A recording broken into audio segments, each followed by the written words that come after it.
pain management and the proper use of opioids. Hello everyone, I'm Joe Basichia.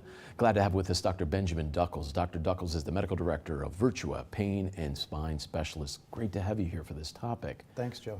Pain is not a good thing, and in your arsenal of tools to help us are opioids, but how do you make sure that we have the proper usage of opioids?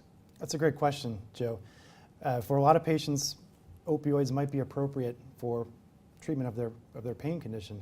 However, there are other treatment options that we have for these folks who suffer from acute and chronic pain. Some of these options include X-ray guided injections, physical therapy, or other non-opioid medication choices. Let's talk about why that's important to have these other options. This is a topic right now in the big time in New Jersey about how to limit what they can actually do for harm. They could be very harmful, can they not?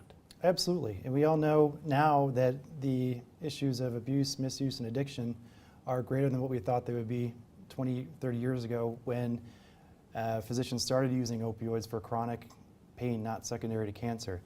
What we're trying to do now in New Jersey is limit the use of opiates to acute pain conditions, meaning short-lived pain conditions that we know should improve in several weeks or even several months. After that, a specialist such as myself should be consulted for other ways to maybe manage those pain symptoms that have outlasted the acute phase. Sounds to me all the more important to have good expertise in there. Correct. And I think the most important thing to remember is opioids are a medication that provide good to a lot of people in terms of reducing pain symptoms and suffering.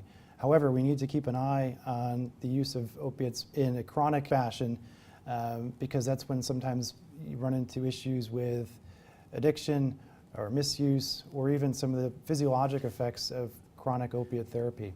Dr. Duckles, thanks for being with us. Thank you, Joe. To learn more about Dr. Duckles or any of our physicians here at Virtua, simply go to virtua.org.